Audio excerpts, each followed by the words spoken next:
Infelizmente, FC, o pior time é o seu. Sejam muito bem-vindos a mais um Infelizmente FC, o podcast onde o pior time é o seu.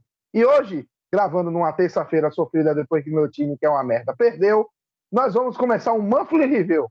Vamos falar das 4 grandes ligas. Para isso, Richard Baluta e Igor Pegado estão aqui. E nós temos uma novidade que no final do programa nós vamos soltar, que vai ser não um novo bloco, mas um novo programa do Seu Infelizmente FC. Mas para agilizar, para adiantar, vamos trazer a única liga que realmente importa, porque o resto a gente só assiste porque está passando na TV. Richard, nos faça aí os principais destaques do mês de setembro da Premier League.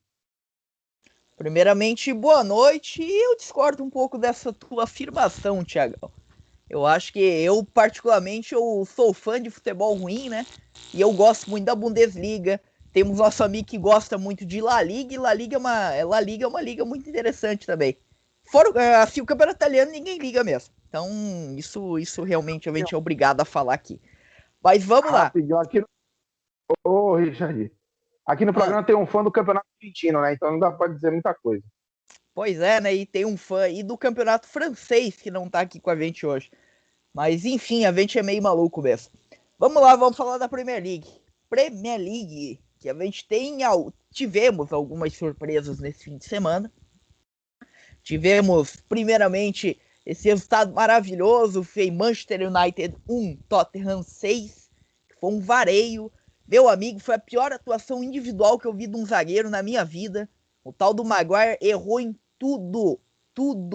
Todos os gols foi falhas individuais dele ou ele ocasionou alguma falha coletiva do sistema defensivo. Foi algo horroroso. E o Tottenham meteu 6-1. O Tottenham que, começando a falar do Tottenham, né? Tottenham que largou bem esse campeonato até. 7 pontos em 4 jogos, tem apenas uma derrota. Teve aquele tropeço, né? Aquele tropeço em casa pro Newcastle, que o Tottenham dá 23 finalizações no gol. O Newcastle dá 2 e no final do jogo, pênalti pro Newcastle, o Newcastle empata, Tottenham Newcastle 1. Mas falando do outro resultado surpreendente da rodada, foi esse aqui, né? 7 Aston Villa, 2 Liverpool. Uma atuação horrorosa do sistema defensivo do Liverpool e uma atuação extremamente caricata, eu diria assim, do nosso goleiro San Miguel Adrián. Eu como torcedor do West Ham, eu sei bem o que é o San Miguel Adrián, então não me espantou nem um pouco. Num panorama geral, falando agora começando a falar pela parte de cima, a gente tem um surpreendente time do Everton, que não é tão surpreendente assim, na minha opinião. O Everton conseguiu montar uma boa base da temporada passada para essa temporada. O Everton fez contratações muito boas, principalmente no meio de campo. Hoje o meio de campo do Everton é muito sólido, com o James Rodrigues, Sigurdsson. A gente tem ali o Alan, que foi uma contratação certeira do time do Everton. O Alan certamente jogava em Tottenham, jogava em Arsenal. É um meio de campo muito bom. E o Doucouré, né? O meia francês que o Tottenham, o Everton, pagou até barato pelo futebol que ele apresenta. Já vinha de 2 temporadas de destaque no Watford. E o Everton é o único time com 100% de aproveitamento no campeonato. Quer dizer, o único time com 100% de aproveitamento no campeonato, não, desculpa. 2 times com 100% de aproveitamento no campeonato, que eu vi agora aqui. O Everton tem 4 jogos, tem 12 pontos. Mas a gente vem logo atrás o Aston Villa, que também é uma surpresa. Aston Villa com 3 jogos, 3 vitórias. O Aston Villa que investiu muito nessa temporada, né? Investiu com Bertrand Traoré, tiraram direto do Lyon, era titular do Lyon. Olha o Watkins. Eu não botava muita fé, mas ele começou jogando muito bem nesse começo de temporada. A gente teve ali o Barkley. Por isso que ele começou jogando bem, inclusive. A gente teve Emiliano Martinez, né, que chegou e solucionou a carência do time em falta de goleiros. E o Aston Villa começa bem esse campeonato, fora o 7-2, que realmente o Aston Villa mereceu muito. Eu vi o jogo, foi um vareio, cara. Realmente, o Liverpool irreconhecível e o Aston Villa também irreconhecível, pra falar bem a verdade. Daí a gente tem o Leicester, que também tomou uma saraivada nesse fim de semana. Parece que realmente foi o fim de semana das grandes surpresas, né?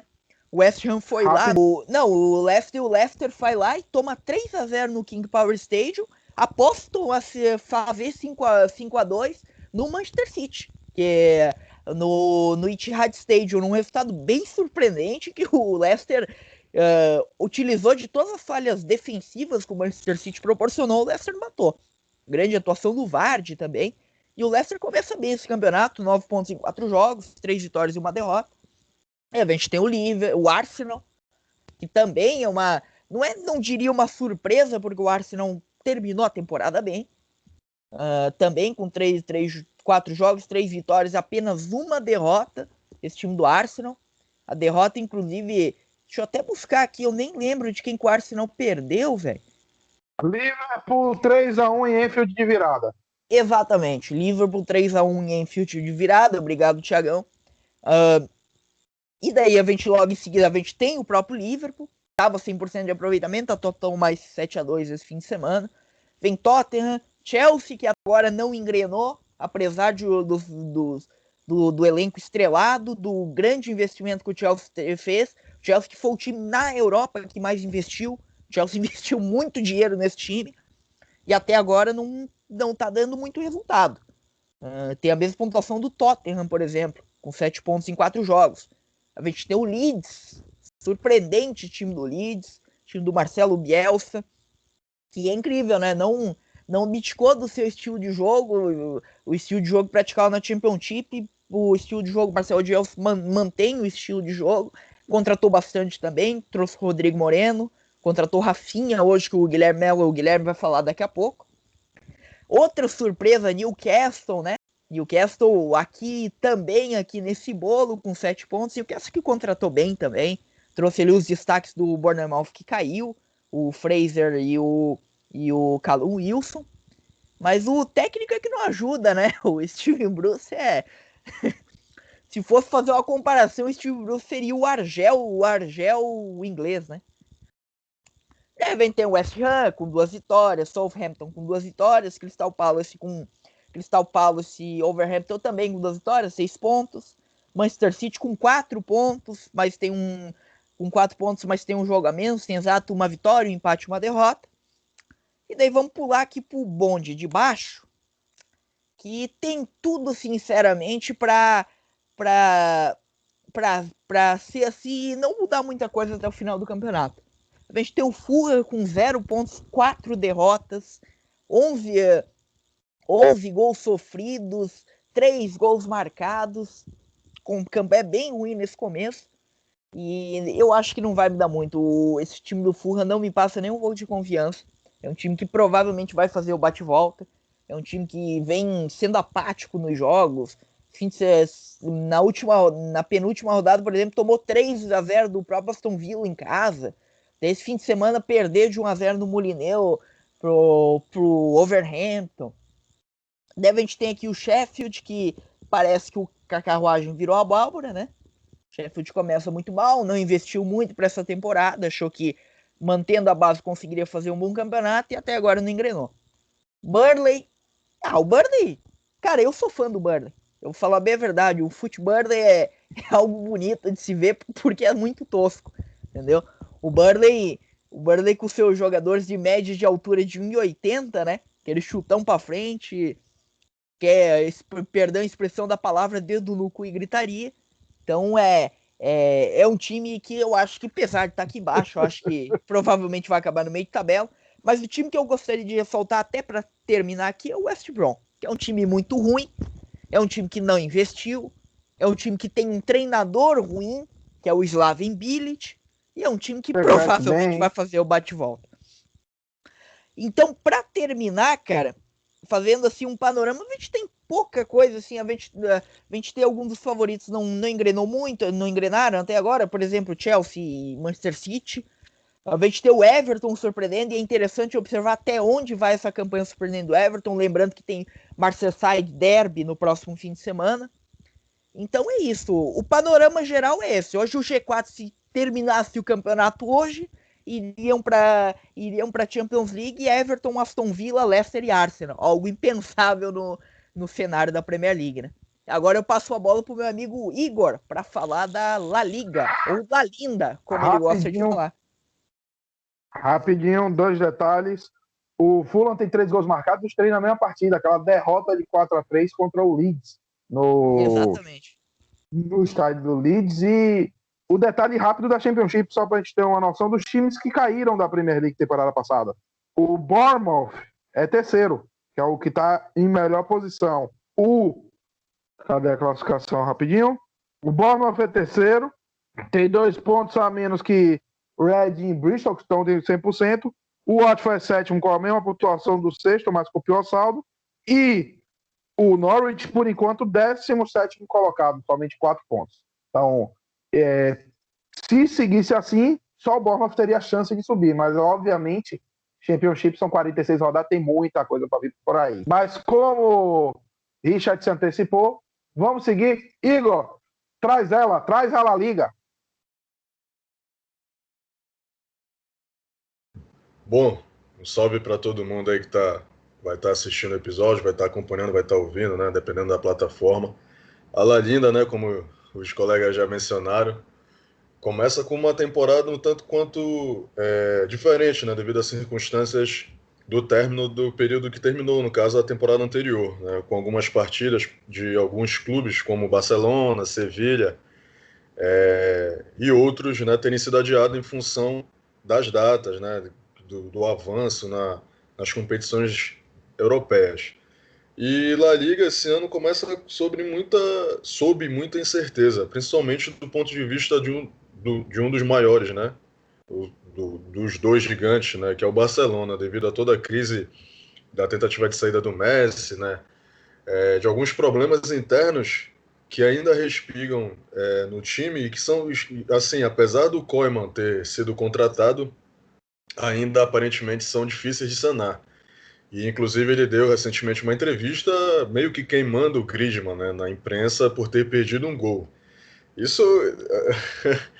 Aí o Deschamps, né, fez uma intervenção dizendo que ele escalava o Griezmann errado. E esse é um problema crônico e sintomático do Barcelona, de tentar sempre contratar jogadores que se assemelhem ao perfil do Messi, achando que vai achar um novo Messi em algum momento que possa fazer essa transição. Mas, em relação à tabela, a classificação, o G4 da La Liga está com o Real Madrid em primeiro, né, que tem 4 partidas, 10 pontos. O Real Betis em segundo, com 9 pontos. Real Sociedad em terceiro, com 8 pontos. E assim, a Real Sociedad se reforçou e a questão dos reforços foi um problema para a La Liga em função do baixo número de contratações. Inclusive, a média, né, que a gente pode encontrar é de que foram 2 jogadores por clube contratados, né? E a Real Sociedad está entre esses clubes que contratou e repatriou, né, digamos assim, Davi Silva. E já é possível ver o efeito positivo disso, né? Porque em 5 rodadas nós temos a Real Sociedad com 2 empates, 2 vitórias e apenas uma derrota, ocupando a terceira colocação com 8 pontos. E o Barcelona, né, Villarreal vem em quarto e o Barcelona vem em quinto. O Barcelona tem apenas 3 jogos, né, com 2 vitórias e um empate, jogando contra o Sevilha no Camp Nou. E dentro desse jogo, né, o Barcelona mostrou novamente os mesmos problemas que foram responsáveis, digamos assim, em parte, né, pelo vexame na Champions League da última temporada. E o Sevilha é um time muito calibrado, um time que, sob as mãos do Lopetegui, conseguiu recuperar a autoconfiança, e para o próprio treinador serviu muito para que ele encontrasse um local à medida dos seus trabalhos, né? Ele que treinou o Real Madrid não foi tão bem assim, depois teve uma passagem conturbada, né, em outros locais, e no Sevilha está conseguindo fazer um bom trabalho. E assim, o Getafe, né, que fez uma boa temporada na temporada passada, está na 7ª colocação, o Valência em 8º. E por que eu estou chegando no meio da tabela? Porque o Atlético de Madrid, que acaba de perder um dos seus principais jogadores, né, Thomas Partey, para o Arsenal, ocupa apenas a 12ª colocação, apesar da contratação de Luis Soares, né? O Atlético de Madrid tem apenas 5 pontos, mas apesar disso, né, jogou apenas 3 vezes, ele marcou 6 gols e sofreu apenas 1. É uma das melhores médias, junto de Real Madrid e Real Sociedad e Barcelona, que marcou 8 e sofreu 1, de gols de La Liga. Na parte de baixo da tabela, nós temos o Levante e uma surpresa um tanto quanto inesperada, né? Afinal de contas é uma surpresa, o Atlético Bilbao ocupando a 19ª colocação. Vale a pena mencionar também um outro condicionante, né, nas partidas de La Liga, que é a questão do VAR. Houveram algumas alterações, dentre as quais, principalmente no que concerne a marcação de toque de mão, né? Foi um ponto polêmico, houve muita discussão, houve um certo atraso, né, na questão da aplicação desse novo protocolo, que diz o seguinte: lances, né, com desvios acima do ombro, na questão do toque de mão, não serão marcados, né? E as mãos, né, o toque de mão, que assim, aquela famosa, a bola bateu na mão, ou seja, um lance acidental, nas jogadas que culminarão em gol, eles só serão punidas se esse toque na mão ocorrer necessariamente um lance anterior ao caso do gol, né? E aí, qualquer dúvida, o árbitro vai ter que conferir no monitor. Então, basicamente, né, é isso a respeito dessa primeira passagem de La Liga. Vale mencionar também a boa fase na qual atravessa Vinícius Júnior, sendo muito elogiado tanto pela imprensa quanto por um de seus companheiros, que foi Luka Modric, que chamou a atenção de Vinícius para que ele não focasse em outra jovem estrela, que é Ansu Fati, do Barcelona, que também vem se demonstrando como a válvula de escape desse time nesse momento tão conturbado. E basicamente é isso, Thiago e amigos. Muito bem. Trazendo a mesma coisa que eu fiz com a Premier League, os 3 times rebaixados na temporada passada, o Espanhol, que caiu como lanterna, que tinha o craque Vulei, o chinês, é o vice-líder da segunda divisão, 2 pontos atrás do líder Sporting Gijón. E ali no bolo brigando, Mallorca em 7º, Leganés em 8º. Mas vamos passar para a Bundesliga, vamos passar para comer chucrute, comer salsichão, tomar cerveja e assistir jogo somente pelo aplicativo, já que o OneFootball não nos fornece nem o site para assistir. Então, você quer assistir o Campeonato Alemão, baixa o aplicativo do seu celular. Mas é até bom isso aí, porque aí você vê a ruindade do Campeonato Alemão em uma tela menor, sofre menos. Meu Deus do céu. Quero denunciar. Quero fazer a denúncia aqui que o Guilherme Melo acompanha futebol argentino, então não tem direito nenhum de fazer qualquer tipo de crítica à Bundesliga. Que particularmente... Pelo contrário, eu falo com autoridade, Só quero falar que a Bundesliga é uma das ligas minhas preferidas na Europa, entendeu? Tem suas particularidades, tem jogos bons, entendeu? Quando tinha torcida era legal demais de acompanhar. E vamos lá, vamos falar da Bundesliga. Campeonato alemão, que é um dos únicos campeonatos na Europa que todas as rodadas estão sendo seguidas à risca. Você repara no campeonato inglês, na própria La Liga, que tem time com 2 jogos, tem time com 3 jogos, tem times com 4 jogos. A Bundesliga não, todos os times têm 3 jogos até agora, 3 rodadas completas. E no panorama geral, eu vou começar a destacar, não só falar da tabela, acho que é muito cedo falar de tabela, e até porque todo mundo sabe que o Bayern de Munique vai ser campeão. A desgraça da Bundesliga é realmente essa, que é uma liga que começa o campeonato e todo mundo sabe qual que vai ser o campeão. Só que é interessante falar, essa temporada, que a gente tem aqui um possível time que a gente já olha aqui na tabela, pelos resultados. Esse time vai. E é o Schalke, cara. O Schalke, o tradicional Schalke 04. Schalke 04 que foi campeão na década de 50, é um dos maiores jejuns da Europa.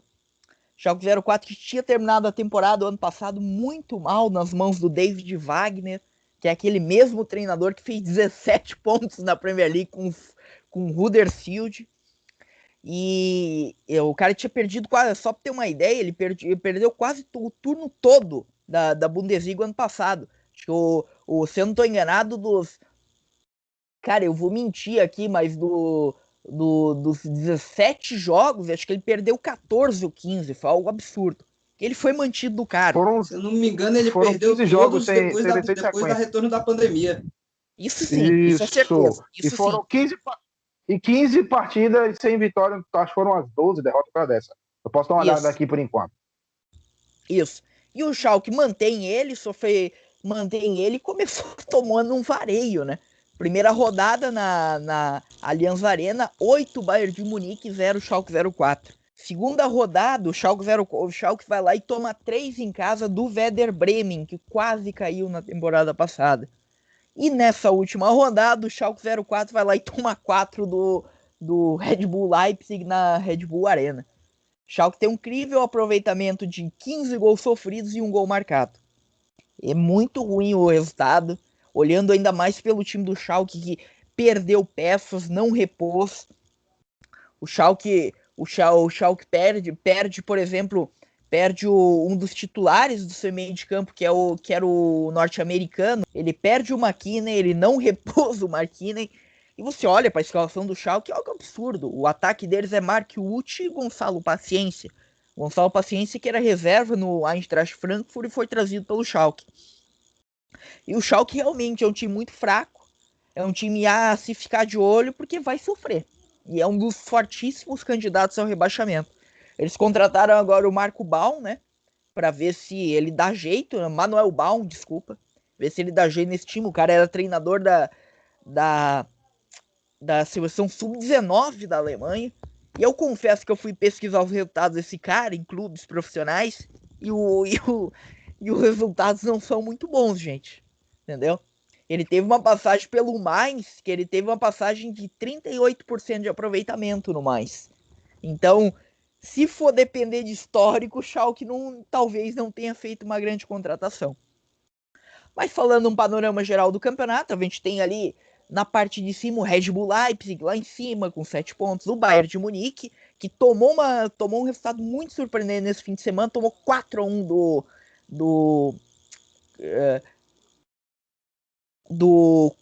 na segunda rodada, desculpa, tomou 4-1 do Hoffenheim. Foi assim, e realmente o Hoffenheim jogou muito mais bola que o Bayern. Mas mesmo assim, venceu 2 jogos, venceu esse 8-0, depois meteu 4-3 no Hertha Berlim, e tudo certo, né?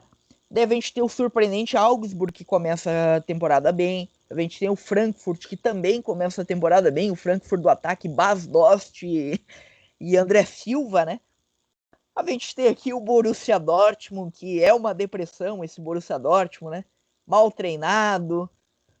Foi até engraçado, na final da Supercopa da Alemanha, o Borussia Dortmund abre 2-0, vai lá e busca o empate, gol do Haaland, todo mundo feliz. O Lucien Favre, que é o treinador do Borussia Dortmund, faz o quê? Tira o Haaland.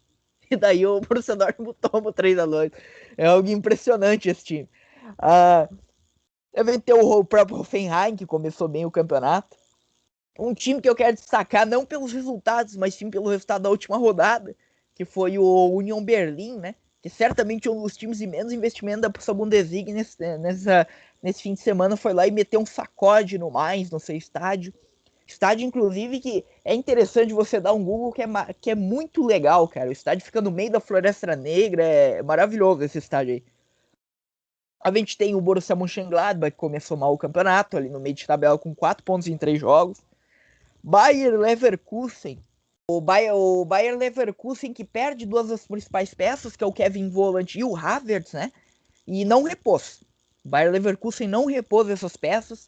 Segue lá sendo treinado pelo glorioso Peter Bosz, né? Que dá pra fazer um trocadilho bem infame com o nome dele, que a gente não vai fazer aqui, obviamente.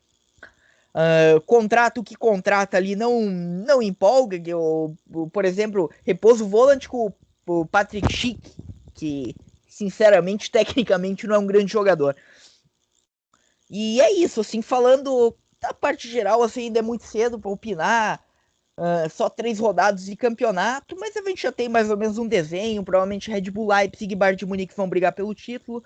O Borussia Dortmund não vai a lugar nenhum nas mãos do Lucien Favre. E lá embaixo, cara, a briga vai ser essa: Schalke, Mainz, Colônia ali no meio. O próprio Werder Bremen, que não é um time que empolga, é um time bem fraco ali. Interessante também observar, e um troço interessante nessa Bundesliga, observar como vai tocar o projeto do Hertha Berlim, que é um projeto ambicioso. Hertha Berlim que tem dono agora, botou um dinheiro lá, tá investindo, inclusive contratou o Guendouzi hoje. Hoje aí foi anunciado o Matteo Guendouzi por empréstimo, só que o time não empolga, né? O time tá na mão do Bruno Labbadia, que quem acompanha futebol alemão sabe o quão bom é o Bruno Labbadia. E tá lá embaixo, 3 pontos em 3 jogos. Mas é isso aí, eu passo a bola agora pro nosso host, se ele quiser falar alguma coisa. Quer acrescentar alguma coisa, Rapidamente sobre os 2 rebaixados e o Heidenheim, que foi quem disputou com o Werder Bremen para subir e que não subiu pelos gols fora, né? Que na Alemanha tem isso. O Heidenheim é apenas o 11º colocado com 4 pontos. O Fortuna Düsseldorf. Alô, Anderson, cadê você, meu jovem? O Düsseldorf tem 3 pontos, 1 vitória e 2 derrotas. E o Paderborn tem 1 ponto. O Paderborn que foi lanterna do enterrado, desgraçado, arrombado. Então você vê mal. E por enquanto, o Hamburgo Lud é 3º colocado. Vamos esperar o momento que ele hamburgará. Paderborn, que é interessante, a gente até trouxe isso num podcast que a gente fez, e Sim. Se você não viu, assista, que o Paderborn nas últimas 5 temporadas só terminou em 2 posições nos campeonatos que disputou, ou 2º colocado ou 18º. Vamos ver em que posição termina essa vez, né? Pois é, até o ano que eles caíram para a 4ª divisão, que vieram 20 times, eles foram 18º. Mas vamos fechar? Fala, Richard. Não, só é interessante falar aqui do Hamburgo, né? Que tem 2 vitórias em 2 jogos. Teve um jogo adiado aí, acho que por causa de Covid. E sei lá, vamos ver se o Hamburgo sai dessa lama, né? Vem batendo na trave algumas temporadas aí, vamos ver se suba. Falando em off aqui, sinceramente, eu quero que o Hamburgo se exploda. Bando de alemão desgraçado. Bando de alemão muquirana, velho. Pelo amor de Deus, não faz acordo de jeito nenhum pra gente pagar o Kleber Reis.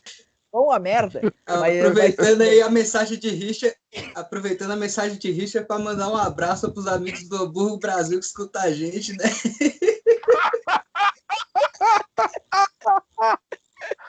Grande momento.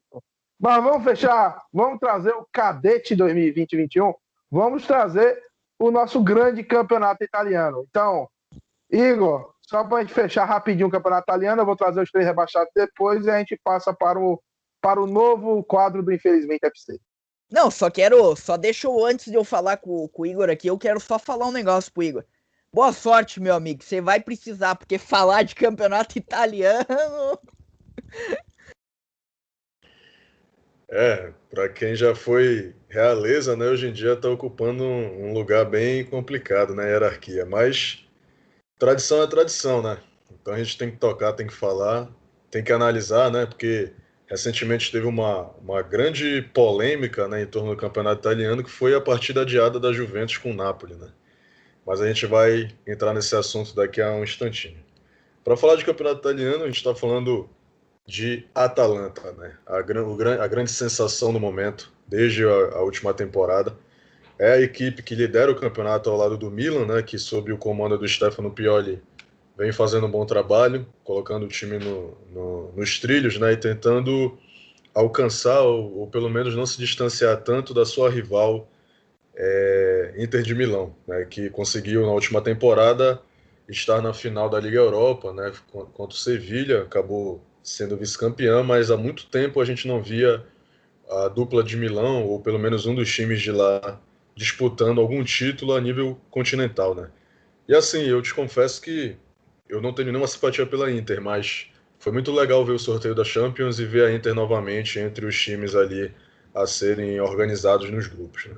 E espero que não demore tanto para o Milan, né? Que assim, eu sou parte de uma geração que cresceu assistindo Milan e Inter na TV, duas potências na Europa, do continente, sendo campeões, inclusive, da Champions. Mas, para ficar na tabela de classificação, a Atalanta, né, a primeiro lugar, e o saldo de gols é maior que o do Milan, apesar de que o Milan está implacável, né? O Milan marcou 7 gols e não tomou nenhum. E tem 3 vitórias em 3 jogos. A Atalanta também tem 3 vitórias em 3 jogos, marcou 13 gols e sofreu 5, né? A Atalanta, placares muito elásticos, é um time de muita intensidade e conseguiu melhorar, né, o seu sistema de jogo. Inclusive assisti Atalanta e Lazio, a Lazio, nossa, deu pena demais. Uma das características, né, que eu gostaria de ressaltar da Atalanta não é nem tanto na questão tática, né, para não falar de organização, esse tipo de coisa, mas de fundamento. Eu acho que a Atalanta consegue jogar com posse de bola, mas ela tem uma posse de bola que me agrada muito, né? Particularmente, eu gosto muito dessa posse, que é a posse de bola rápida. Eles tentam conectar o ataque com bolas rasteiras muito bem tocadas, assim, aquele passe na cara da bola, que a bola não quica, vai rasante, e isso facilita muito para aquele jogador, né, que vai concluir a jogada, seja com um passe ou seja com uma finalização. Inclusive, os 2 gols do Papo Gomes saem nesse tipo de fundamento, né, que é tão bonito de se ver, muito bem executado. E aí o G4 do Calcio, da Série A, é composto por, primeiro lugar, Atalanta, segundo Milan, o terceiro Sassuolo, para mim é uma surpresa, e o quarto lugar a Inter, fechando no quinto e sexto lugares Napoli e Hellas Verona. Tem um pequeno detalhe nessa classificação, do primeiro ao sexto lugar, nós não temos a Juventus, né, que tem apenas 2 jogos, mas possui uma vitória e um empate. A Juventus, que já mostra, né, estar claudicante desde a temporada anterior, apesar do título, há uma certa saturação do estilo de jogo da Juve, que ela é muito mais exposta a nível continental. E aí a Juventus ocupa o 8º lugar, né? E aí nós temos a Lazio em 9º, a Roma em 10º, a Fiorentina em 12º e o G3, né, a zona de rebaixamento, Torino, Udinese e Crotone. Mas para falar na Juventus, né, é bom mencionar a polêmica da última rodada, que foi o seu confronto, né, o clássico, adiado com o Napoli, em função do contágio de 2 jogadores napolitanos, né, testaram positivo para coronavírus, que são eles Elmas e Zielinski. E aí a autoridade de saúde local de Nápoles proibiu o embarque da equipe para Turim, alegando que o time deveria fazer uma quarentena de 14 dias. E aí isso gerou todo um problema, porque dentro do protocolo, né, adotado pela Calcio, eles exigem que apenas 13 jogadores estejam disponíveis para a realização da partida, ou seja, os 11 titulares e mais 2 reservas. Assim, só desse protocolo já ter sido aprovado já é um absurdo. 11 jogadores com dois reservas, isso não existe. E o que piora mais é algo, inclusive um tipo de problema, mas que aqui no Brasil, como tudo, a gente leva na barriga, né? A cara e acontecem as coisas. A questão de que, apesar de, né, esses 13 jogadores estarem disponíveis, eles tiveram contato com os 2 contaminados. Então, assim, é mais razoável que eles se mantenham também em isolamento. Mas a Liga Italiana, né, divulgou um comunicado, né, dizendo que, fazendo uma interpretação diferente da que a gente está colocando aqui no episódio, e aí disse que outros jogos já foram realizados em situações parecidas, né? Inclusive levando o presidente Gabriele Gravina a defender o protocolo. E aí, então, existe a possibilidade de WO no jogo, né, declarando a Juventus como vencedora, né, com resultado de 3-0. Mas o Napoli alega que é o seguinte: nós queríamos viajar, mas fomos proibidos por autoridades locais que se sobrepuseram, né, se formaram maior devido à sua autoridade vai impedir, né, e evitar a viagem do time mais problemas para a população local.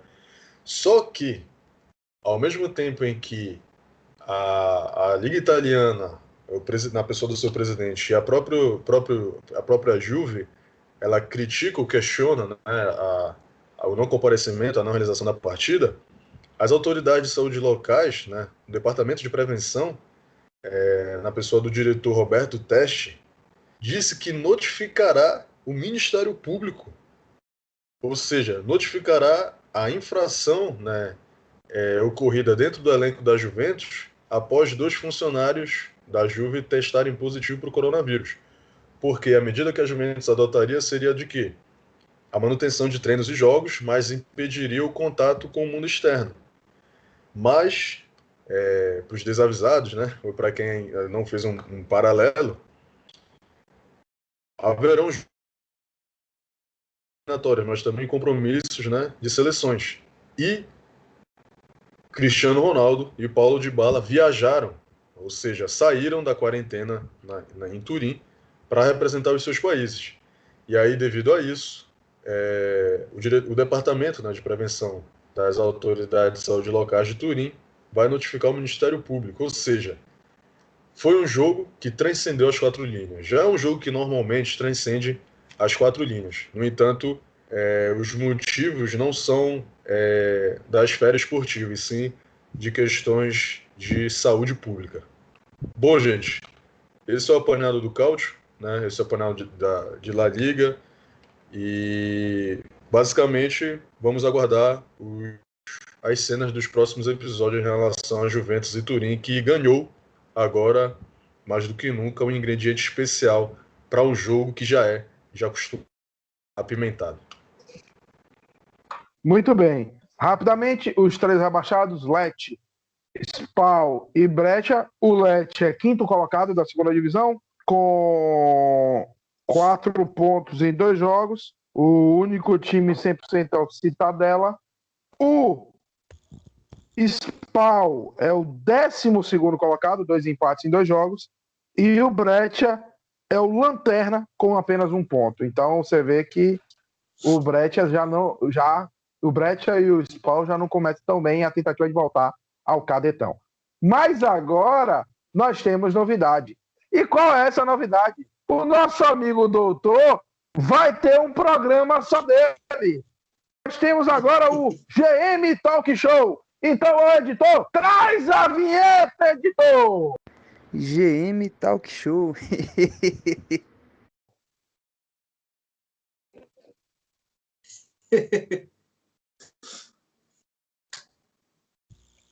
Então, senhores, boa tarde, boa noite, seus furadores de quarentena.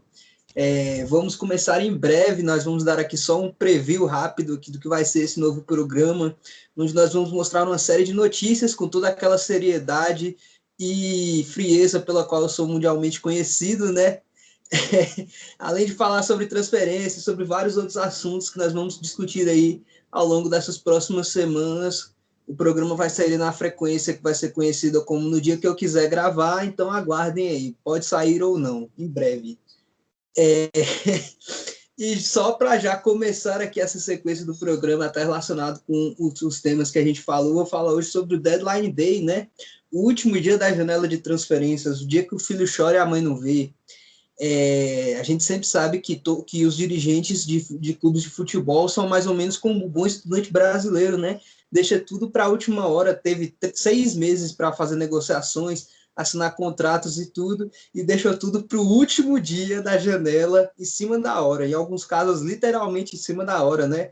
Eu vou falar melhor disso quando a gente for falar da Série A italiana.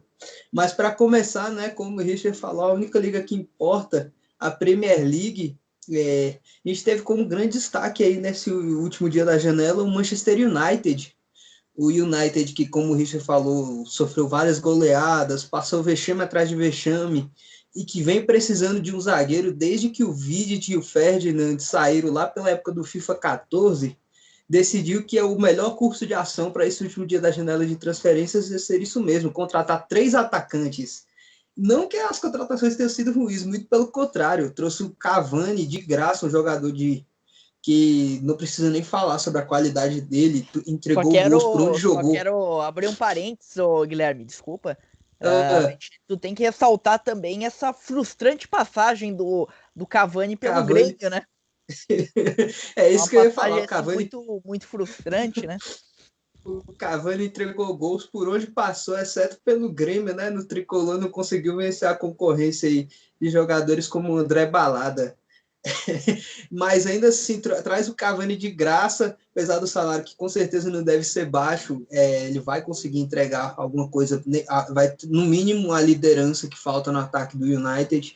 Trouxe também 2 jogadores jovens para o ataque, o Facundo Pelistri, que com 15, 16 anos já era titular do Peñarol, vinha se firmando essa temporada usando a camisa 10 carboneira. Trouxe o Amad Traoré da Atalanta, que você vê no Papo Gomes falar sobre ele na Atalanta, esse Traoré era o Messi do gol por lá, chegava nos treinos, os zagueiros tudo saiu correndo para o outro lado.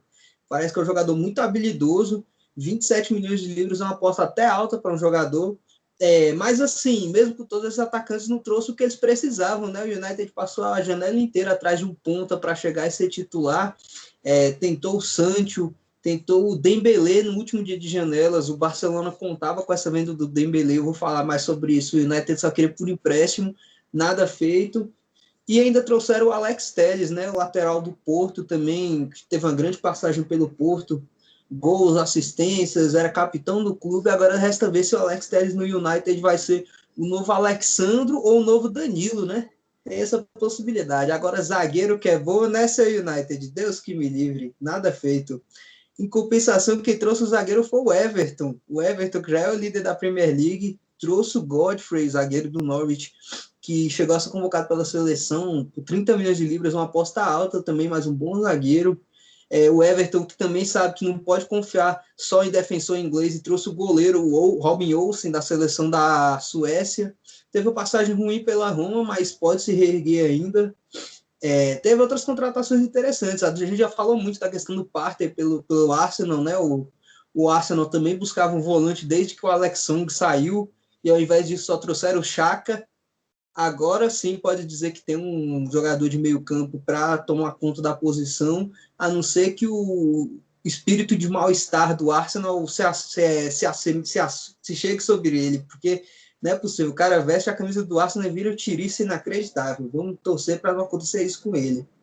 Outras contratações que eu queria destacar aqui, a própria do Rafinha pelo Leeds, um jogador brasileiro muito habilidoso, joga pelas duas pontas, subestimado, contratação muito boa do Leeds mesmo, chega no mínimo para aumentar o elenco. O Theo Walcott, aquele Walcott, ídolo de Thiago, volta para o Southampton agora, já parece que já tem 500 anos de carreira, mas ele só tem 31, então ainda pode se reerguer jogando no clube onde começou a carreira.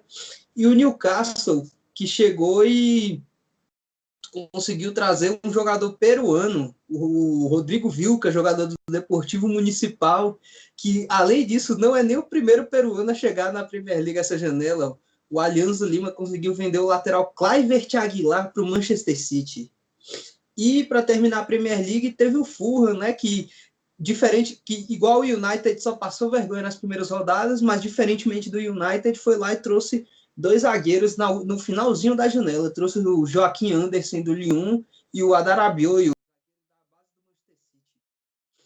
Passando para a La Liga, também a gente teve aqui como destaque as negociações que não aconteceram. Eu falei que o Barcelona não conseguiu vender o Dembélé para o United, e o Barcelona apostava na venda do Dembélé e na venda do Rafinha por uma grana boa, para poder trazer os pedidos do Ronald Koeman, né? O Koeman tinha pedido o Memphis Depay, tinha pedido mais jogadores para a defesa, tinha pedido uma série de reforços. O Barcelona não vendeu o Dembélé, vendeu o Rafinha de graça para o PSG só para liberar os salários, para poder trazer o Eric Garcia do Manchester City. Não trouxe ninguém, o técnico tá puto, a torcida tá puta. Certamente não tem como dar errado esse final de janela que o Barcelona fez. A grande negociação que teve mesmo foi o Lucas Torreira, que veio para o Atlético de Madrid, aliás, no lugar do Partey. É um jogador que eu acho que também tem potencial para tomar esse lugar, um jogador que é voluntarioso e tem sua habilidade. Ele foi tomado pelo espírito da tiriça no Arsenal, mas eu acho que ainda pode se reerguer. Outra contratação interessante que teve foi no Sevilha, que trouxe o Idrissi, ponta do AZ. O AZ, o time holandês, que quase foi campeão na temporada passada. Se não fosse a Covid, terminou a pandemia empatado em pontos com o Ajax. E além disso, outro time que também se destacou pelo nada que fez nesse final de janela foi o Valência, né? O Javi Graça, técnico do Valência, teve prometido pelo presidente do clube de 4 a 6 reforços, já que o time perdeu 6 titulares nessa janela. Resultado, chegou no final da janela, o Valência não trouxe ninguém, vendeu 6 titulares e agora o técnico provavelmente vai pedir demissão daqui para o final da semana. Não tem como dar errado também. Na Série A, né? Guilherme, antes de você passar para a Série A, traz o detalhe de Simeone e o segundo, Torreira, que é empréstimo com opção de compra, né? Isso. Sim, bem lembrado, você falou do Simeone. Na verdade, o Simeone ficou muito feliz com o Arsenal, né? Ele estava contando com que o Thomas Partey ia permanecer. Chegou no último dia da janela, depois do Arsenal passar o verão inteiro falando que ia contratar o cara. No último dia, o Arsenal vai lá, paga a multa, leva, e o Atlético de Madrid ainda posta uma manchete basicamente: o Arsenal pagou a multa dessa porra, eles que levem agora também. Não quero mais, não. E só mais um time também da La Liga que eu esqueci de destacar, que foi o Elche, que vai montar um belo time para a disputa do Campeonato Argentino. Eles trouxeram simplesmente 6 reforços argentinos aí, incluindo aí o Guido Carrillo, que foi a maior contratação do Southampton e chega de graça para o Elche agora. Trouxeram Emiliano Rigoni, ex-independiente, que estava no Zenit. Trouxeram o Ivan Marconi, do Boca Juniors. Trouxeram também outros tiristas argentinos aí. É um belo time para disputar. Santos Minho, esse mesmo. Não, é um time que promete brigar forte pela Copa Sul-Americana, viu? Nesse final de ano. Agora, pulando para a Série A, o grande destaque desse final da janela na Série A foi a Fiorentina, né? Que se não tem chance nenhuma de disputar o título da Série A, vai se firmando na disputa pelo título de time corno eterno, porque sem condições. Alguns anos depois de perder o Bernardeschi, que era o seu principal jogador para a Juventus, eles vão lá, deixam de vender o Federico Chiesa no começo do ano por uma fortuna para a Premier League e agora vendem para a Juventus de novo no último dia da janela por uma mixaria naquele sistema de co-ownership que eles chamam, né? O time compra uma parte do jogador e chega no final do ano, os dois times disputam quem vai pagar a outra metade, quem pagar tudo leva. Obviamente que a Fiorentina não vai pagar, ele vai para a Juventus. Um ótimo jogador na Fiorentina, vai ser uma boa peça de elenco, sim, para a Juventus, ainda mais depois de eles terem perdido o Douglas Costa. Mas aí a Fiorentina vai repor ele com Calerron e o zagueiro Martínez Quarta, do River Plate. Contratação elogiadíssima também pelo nosso amigo Anderson. Outro time também que chamou a atenção nesse final da janela foi o Udinese, que aproveitou da parceria que tem com o Watford, essa parceria consistindo do dono ser o mesmo dono entre os dois clubes, ele sempre mandando os melhores jogadores para o time que está na primeira divisão. Nesse caso é a Udinese, o Watford caiu, e a Udinese trouxe o Puceto, o atacante, e o Deulofeu, também aquele Deulofeu, que ia ser o novo Messi, virou o novo Borrão. Além disso, teve outras contratações que quase passaram batido. A gente teve a Inter de Milão, que passou a janela buscando um lateral, e o máximo que conseguiram foi o Darmian, que estava na United encostado. E a Roma, que também passou a janela toda tentando trazer o Smalling, que se reergueu, de fato, fez uma temporada elogiável no ano passado. Voltou ao United, chegou inclusive a ser especulado que ele ia ser reaproveitado por lá. A Roma insistiu em levar, conseguiu, acertou toda a documentação, mandou os documentos para o sistema de transferências da Série A e chegou na hora, eles esqueceram de mandar um documento, a negociação quase foi desfeita completamente, eles tiveram que mandar print mostrando que o documento estava no computador para poder dar certo a negociação e o Smalling ser anunciado. Mas de resto foi só alguns times da Série A que mostram o tanto que o campeonato caiu. A Série A teve, por exemplo, a Roma perdendo um titular da temporada passada, que foi o Perotti, que saiu para o Fenerbahçe, e outros jogadores aí também de qualidade questionável, chegando para times de qualidade igualmente questionável, que nem o Kalinic no Verona. Ô, Guilherme, só para lembrar, isso aí não foi no último dia, mas não teve a transferência de Kolarov da Roma para a Inter nessa temporada também? Teve, bem lembrado.